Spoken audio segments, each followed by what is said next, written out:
Hey everybody, thank you for watching. My name is Rick, and today we're going to review and do some discussion about the OKMO G1000 power station. This thing is rated at 1,000 watts, and it's also rated at 300,000 milliamps. Now, when I was contacted by this company, I was very excited because I really didn't know much about this segment. I'm used to tiny little power banks that you take that give you 2 or 3 charges when you're out camping. This thing, according to OKMO, will last 2 or 3 days of use, depending on what you use it, what you charge with it, or what you have plugged into it, obviously, but that's pretty awesome. For me, it's going to be fantastic at the campsite to run lights or to charge all the batteries on my cameras, my drone, and things like that. Also going to be good when I go out for a day of shooting to charge all my batteries as well. You know, drone batteries generally last maybe 20 minutes. So to be able to charge them when I'm out and about is going to be phenomenal, and not have to worry about plugging them into my, the cigarette lighter in the front or in the back of my Jeep or in the Crosstrek. It is very nicely made, rugged construction. It has these great handles. I believe the rating of the weight is 11 kilograms. We'll go over the features here in a second, but you have AC, you have a way to charge with solar panels, and then you have all your USB ports, and then also a 12 volt over here.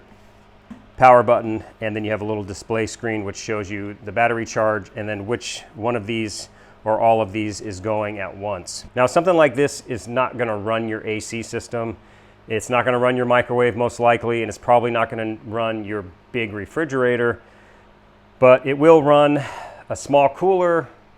It'll run your internet for you, charge your computer, your cell phones, your drones, whatever it is. So in an emergency situation, you will have some power, so you will not be completely left in the dark, so to speak. So what I want to do today is just basically show you what the features are, show you what plugins we have, and then talk a little bit about how I've used it over the last couple of weeks, and just share with you my experience with it. There are a lot of positives. There's a couple negatives that I want to talk about, but overall, I'm very pleased with this unit and very happy to review it for you guys. As always, if you have questions or comments, you can leave those below, and I will answer if I can. If not, I'll help you find the answer.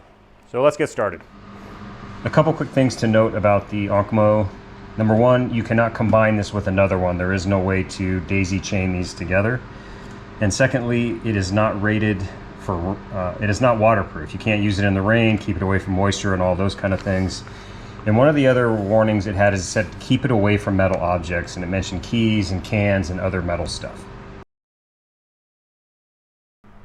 It does have overcurrent protection, overcharge protection, over discharge protection, over power protection, and short circuit protection. So that's kind of cool. As I mentioned, it's rated at 1,000 watts, and it does have a little bit of room there to go over 1,000 as well, or 300,000 milliamps, which is, it's a lot of power. And again, 2 to 3 days of use depending on what you charge with it and how you're using it.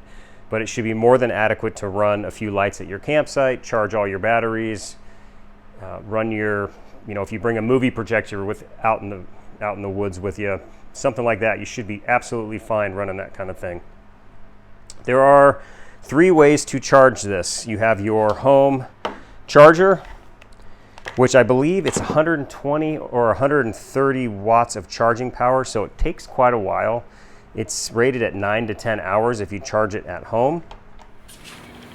All right, so we're going to plug this in for the first time and get it charging.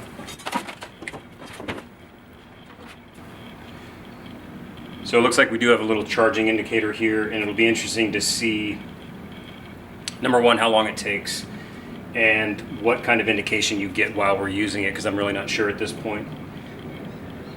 Now, when I first got this, I charged it, and it had like 1 or 2 bars already, and it took about, if I remember correctly, about 5.5 hours to charge it. So it was not quite as long as they said it would be. By turning the power button on, as you can see here, basically it just indicates the battery charge by bars. There's 5 of them. And it would be nice, and one of the negatives I'll say is it would be nice if you had a little bit better indication. Maybe it was percentage of battery remaining with the given watts that you're using, and it would change depending on what you have plugged in. That would be helpful. Not a huge deal, but it would be nice. The other negative, since we're on the topic, is the fact that when you have things plugged in here, it does not tell you how many watts you are consuming. And so you have no idea when you're getting close to 1,000, or again, how much time you have left given what you're using.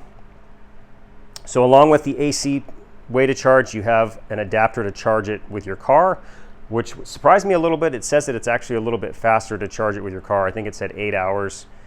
And then I don't have solar panels, but you can also connect up to 200 watts in of solar panels. So generally they're about 100 watts each.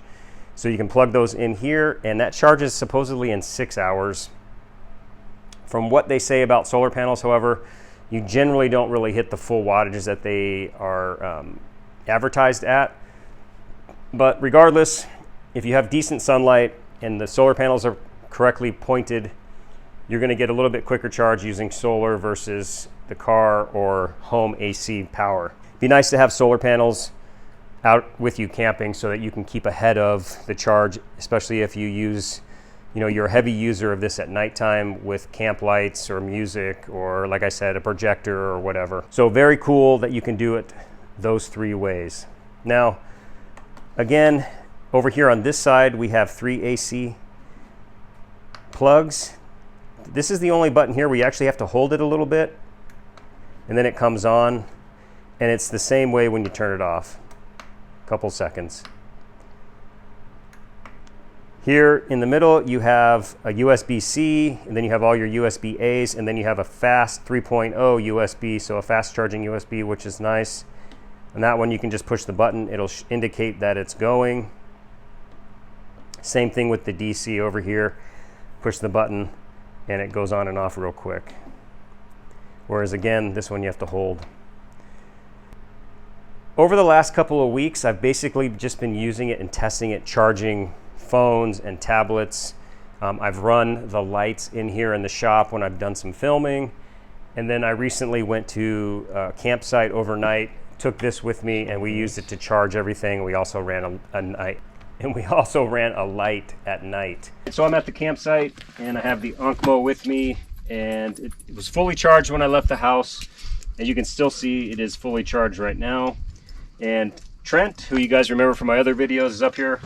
And we're actually charging his Facebook glasses right now, which are pretty cool. He's been showing me those. I charged my radios on the way up here. I charged my little gimbal, and I also charged something else, and I don't remember what it was right now. But anyway, so we've charged a bunch of stuff. Oh, I blew up the mattress for my Luno Life using the 12-volt outlet. So that's kind of cool. So far, no change in the battery. We're going to use this just tonight and then tomorrow while we're here, and we'll see how it does.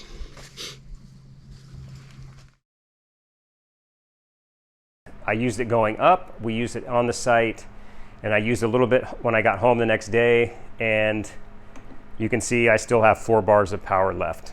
We didn't charge or use anything real heavy duty on here. I think the light bulb that we were running was 45 watts, so nothing major, but we did charge a few other items on the site, as well as some batteries coming up. So that about wraps up what you see here. Again, nice carrying handles. It is fairly, it's not super heavy, but it does have some heft to it, so you want to just be aware of that. But extremely portable to a campsite, especially if you're car camping. If I was backpacking, I wouldn't want to lug this along with me, but certainly doable at a campsite, and should provide plenty of power for all your camping needs. Unless you're having like a rock concert or something out there, you should be fine. So as I mentioned, I've been using this the last couple of weeks just to charge pretty much anything I could put on it, and I've tested it with different lights and different appliances and things like that. It'll run a coffee maker, it'll run a mini fridge. Like I said, it's not going to run your microwave, it's not going to run your AC unit, it's not going to run your big refrigerator necessarily, but it does offer you some power in an emergency. And again, for what I want to use it for, it's perfect. This is going to be so awesome to have with me and at my disposal to do days of filming or camping overnight. This is going to be fantastic. Now, I want to say that I have not used nor have I ever tested any other system like this. I'm not going to say this is the best one out there because I just don't know what else is available. I will say it is a bit of a bummer that it doesn't have a display that tells you how much power you're using or how much power you have left at your current level. That would be something nice to have, but it's certainly not going to discourage me from using it. Over time, I'm sure you can figure out, how much power you're using and how quickly just by watching the bars on the system itself. I believe there are little units that you can plug in that will tell you how much power you're using. For me, it's not really necessary. If you're out in the middle of nowhere for 5 days and you're trying to preserve your power for whatever reason, it would be awesome to have those features. But again, for me, even though it is a negative, it's not a big deal. Now, this unit is not inexpensive. It's about 800 bucks. It's not something that you would take lightly when purchasing. So I would check it out if you're interested. I am very happy with it so far. I've been using it for a couple weeks, like I said, and it's going to work really well for me. But given your specific power needs, it may not be big enough. They do sell a bigger one that will last longer and provides more power, or you may check out some other things as well. But with my experience so far, the limited experience I've had, it's a good little unit. It works very well. It's easy to use, and all the features have been great. So for me, it's a positive, and I can recommend it as, again, for what I need it for, it works out fantastic. So hopefully that'll help you. If you guys have specific questions about this, or you'd like me to check something out or try on this unit, I'd be happy to do so. Please, like I said earlier, leave a comment, or you can send me an email as well, and you'll find that in the description. And you'll also find a link to this product down there. If you want to check it out further, you can learn more about the specs, maybe something I missed. But anyway, as always, I appreciate you watching, and I hope you stick around. Hit like and subscribe if you'd like to see some more videos. Thank you.